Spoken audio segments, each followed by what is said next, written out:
Што е мозочен удар? Се лекува ли истиот? Колку типови на мозочен удар постојат? Клучно ли е времето кога треба да одиме на лекар? Има ли симптоми кои што може да се препознаат?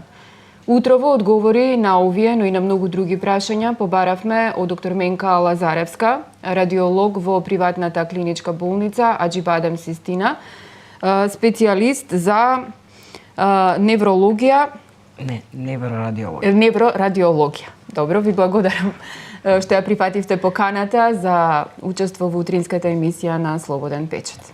Благодарам на поканата. Ке се обидеме да им одговориме на гледачите што тоа значи и како да се препозна и колку е битно времето во третманот на мозочниот удар. Најавив дел од прашањата на кои што ќе зборуваме утрово. Најпрво, што е мозочен удар и постојат ли разлики? Да, секако дека постојат. Значи, мозочен удар како една дефиниција не може глобално да ги опфати двата различни типа на истиот, бидејќи се дели на исхемичен мозочен удар и хеморагичен мозочен удар. Исхемичниот мозочен удар всушност представува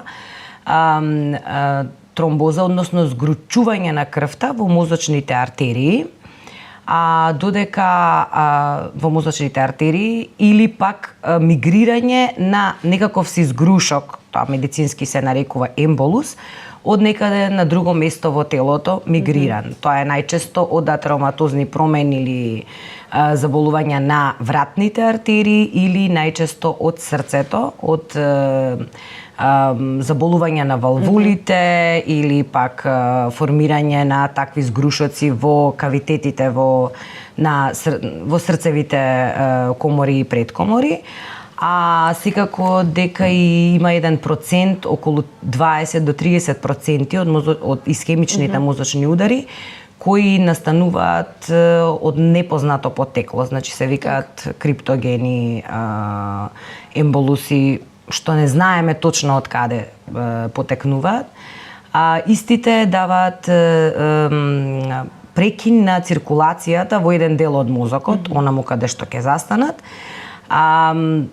Значи, ја стопираат исхраната на одреден дел на мозокот и затоа даваат различни симптоми зависно од локацијата и колкаво подрачје, дали ќе биде попроксимално во поголем крвен сат или подистално. Ние велиме подистално, бидејќи се гледа спрема протокот на крвта, каде што ќе направи помало, да кажеме, оштетување или ќе даде полесни симптоми, да наречеме, но не мора да значи дека ќе бидат лесни, бидејќи во мозокот имаме различни подрачја каде што се наоѓаат различни центри моторни и сензорни. Така да може и да е многу дистално, значи да е мал исхемичен мозочен удар, да предизвика голем дефицит, бидејќи е таква зоната, елоквентна зоната во мозокот која е зафатена. Тоа е 85% од мозочните удари, значи рековме се исхемични, додека едно 15% се хеморагични мозочни удари, така се дефинираат. Тоа се удари кои настануваат како резултат на крварење во обвивките на мозокот или во самиот мозок, во паренхимот на мозокот. Истите, значи хеморагичните, настануваат од повеќе причини, значи најчесто е морфолошка абнормалност настаната во текот на животот и конгенитална. Порано се мислеше дека најчесто се конгенитални, значи од раѓање, но се дојде до заклучок дека се стекнуваат и во текот на животот.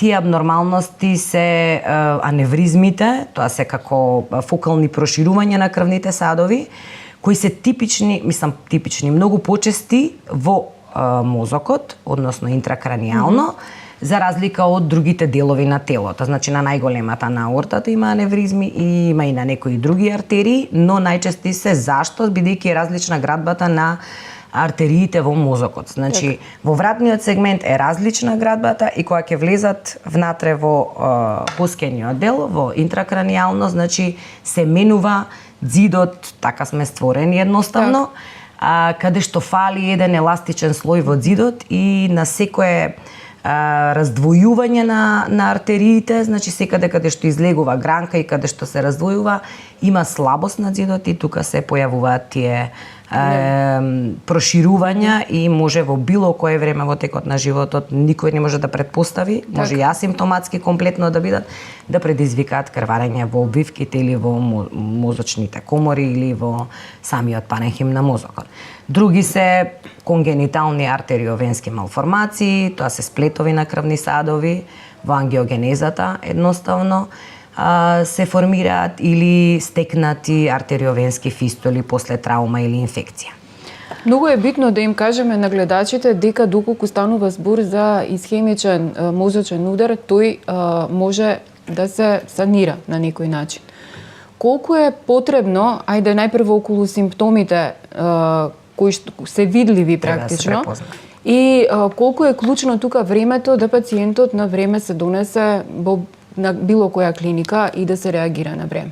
За обата типа на мозочни удари е времето круцијално, но кај исхемичниот е од особено значение. Значи, првите симптоми кај исхемичниот мозочен удар може да се препознаат и треба да ги препознаат, да кажам, секој човек. Значи, обичниот народ треба да знае да ги препознае во однос на соговорникот или пријателот што е до него, или на самиот себе.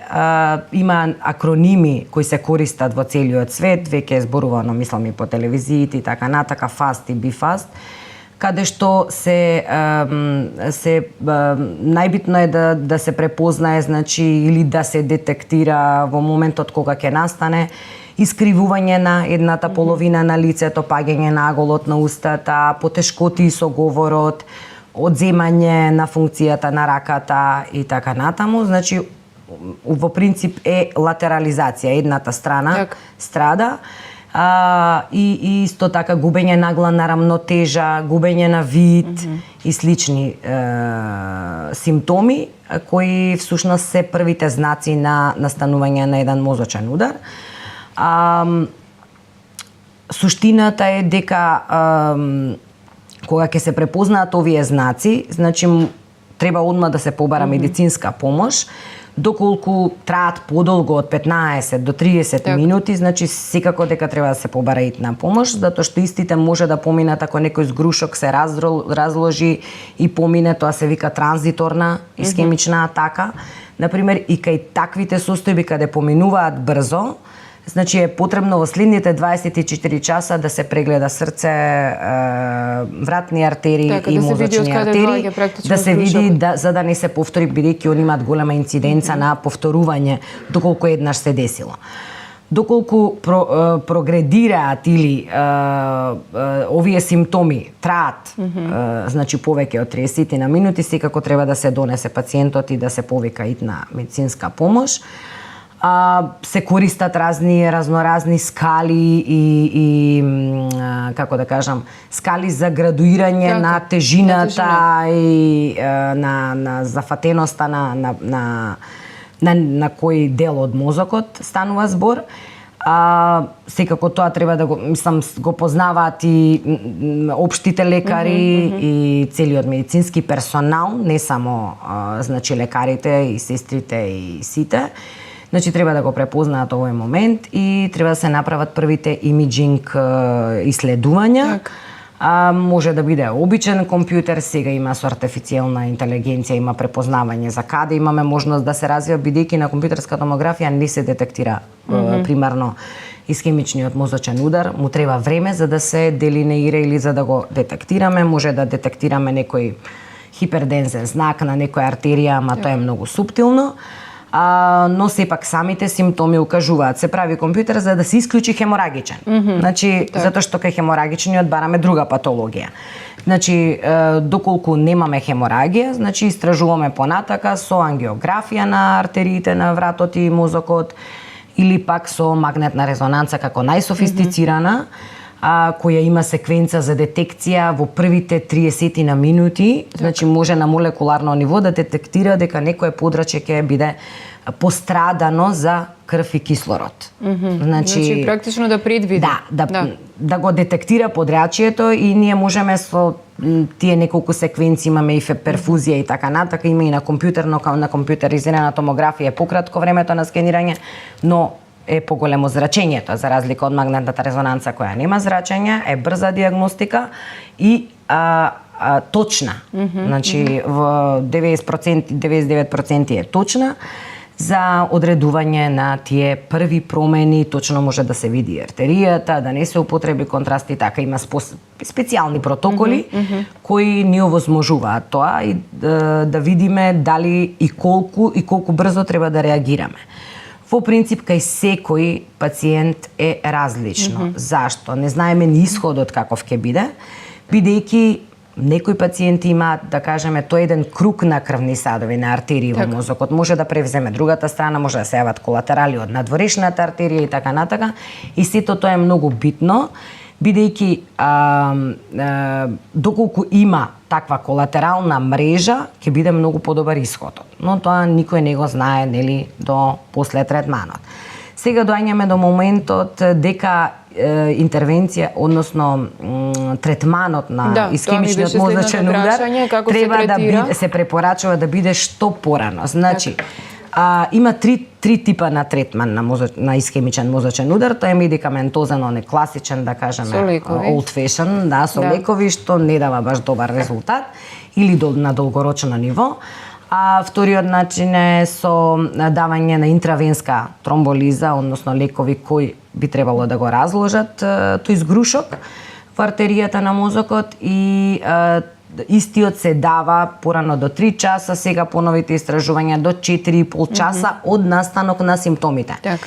Значи првиот момент кога се детектира симптомот до 4,5 часа, но има и многу да кажам контраиндикации кај луѓе што примаат веќе некаква си терапија за разредување на крвта или слични состојби или скорешна операција и така натака. Не е дозволено во тие состојби да се дава или кај инфективни ендокардити и така натака. Да кажам, не бум, него едноставно life saving процедура, како да кажеме, значи животно спасувачка процедура, која е започната од пред 20 години, но во последно време со развој на тие уреди за третман, подобрување на истите и секако овие вака начини за препознавање, рана интервенција и така натака, се развива ендоваскуларниот третман, односно механичката тромбектомија или тромбаспирација. Тоа е минимално инвазивна метода која се препорачува да биде изведена во првите 6 часа за да имаме најдобар резултат. Во првите 6 часа од настанување на симптомите, независно дали ќе биде даден интравенскиот тромболитик, не му смета, значи може да се продолжи кон механичката тромбектомија, тромбаспирација. Истата се изведува преку пункција на препонската артерија или на раката, каде што има пристап. Значи, сите пристапи се отворени, се оди со, да кажам, катетери, жици помали, има повеќе, да кажам, уреди кои можат да ни помогнат, значи или директно контакт тромбаспирација со катетери се доаѓа до тромбот и кога немаме повраток се аспирира истиот или пак со стент ретривери се вика, сега не можам да го преведам, стент кој се става, ама се вади. Значи само го фаќа тромбот и го изнесува. Значи можеме ова да го споредиме на некој начин со коронарографијата. Тоа сакав да кажам дека инциденцата на исхемичниот мозочен удар е идентична како јакутен миокарден инфаркт. Значи процент колку е развиена мрежата за третман на акутен миокарден инфаркт и во Македонија и секаде во светот, значи пандан на неа, значи толку и бројката на мозочни исхемични мозочни удари колку што е акутниот миокарден инфаркт, само што треба да се подигне свеста на народот и раното препознавање од луѓето на симптомите за да може да се реагира. Е сега пократко е времето за разлика од кај акутниот миокарден инфаркт за третман, но постојат студии сега, веќе од пред 5 години веќе е продолжено тоа време на третман, можеме 6 до 16 часа, дури и до 24 часа, после 16 часа има посебни, треба да се направи перфузија и така натака, дали ќе има бенефит. Но последниве години доаѓаме до заклучок, колку тоа што се работи, значи е проширено во целиот свет, доаѓаме до заклучок дека и понатаму секоја реперфузија зборуваме во смисол дека како и да е веќе изумрено мозочното ткиво, бидејќи многу брзо изумира мозочното ткиво. За една минута изумираат 2000 неврони. Значи, ве остарува за 1 час, доколку нема исхрана некој дел од мозокот, 3,5 години за 1 час. Старење. Ме разбирате, тоа е пандам. Значи, не е како мускулот, што изумира, има 12 часа и така натака. Значи, кај мозочните клетки многу побрзо изумираат. Но се доаѓа до заклучок дека после долгогодишно третирање на вакви пациенти, дека и доколку ние го детектираме како изумрен дел од мозокот, секое реперфузија, односно отстранување и слободен проток и да е изумрен, ќе јави подобар резултат во следните 3 месеци во опоравување на пациентот. Значи, секако одете на реперфузија, едноставно слоганот. Кога станува збор за мажи и жени, кои се вашите искуства во вашата болница, кај кој пол повеќе се јавуваат мозочни удари и кога сме веќе тука, една препорака до луѓето што практично треба да направат, кои се ризик фактори? Ризик фактори како и за кардиоваскуларните на некој начин, значи доволна хидрација, дехидратација доведува до појава на згрушоци во протокот. Физичка активност, значи контрола на шеќерот во крвта, контрола на мастите, секако доколку човек има аритмија, тоа треба да се превенира и да се заштити од страна на кардиолозите, они си ја знаат добро работата, значи тие се исхраната, физичката активност. А кога станува збор за мажи и жени, кои се повеќе застапени? Нема некое преваѓање, малце повеќе мислам дека се жените. Мислам според статистиката, да. Но тука се некаде, значи не е драстична разлика, тие хеморагичните од прилика малце повеќе. Колку дневно се третираат кај вас во вашата амбуланта пациенти? Имате таква статистика? Нема на дневно, затоа што тоа е итна состојба и доколку стигне пациентот. Ако стигне касно, се е тоа. Значи додека одат од една во друга болница и така натака, додека не е препознаено. Значи не може да знаеме некогаш е. Наеднаш неколку случаи, некогаш е. Нема подолго време, но не е подигната свеста. Општо во Македонија немаме една мрежа формирано за третман на искемичен мозочен удар. Не само во мојата болница, кога го започнав овој третман 2018, значи до ден денес нема стратегија и нема формирано мрежа како тоа да се дојавува и да оди, да кажеме, кругот. Што е добро во нашата болница, клиничка, Аџибадем Систина, има огромен бенефит, бидејќи една просторна единица и сеопфатен центар со сите специјалности на едно место. Така, значи влегувате, завршувате и... Не е само тоа, значи ургентен прием на исти спрат, имиджинг метода, од имиджинг метода оди на спрат каде што е ангиосала со интензивна нега, со полуинтензивна, со кардиолошка интензивна, кардиолози, неурохирурзи, невролози, примарните, оние што го градуираат, да кажеме, и ние сите сме на едно место, во една просторна единица каде што не се губи време.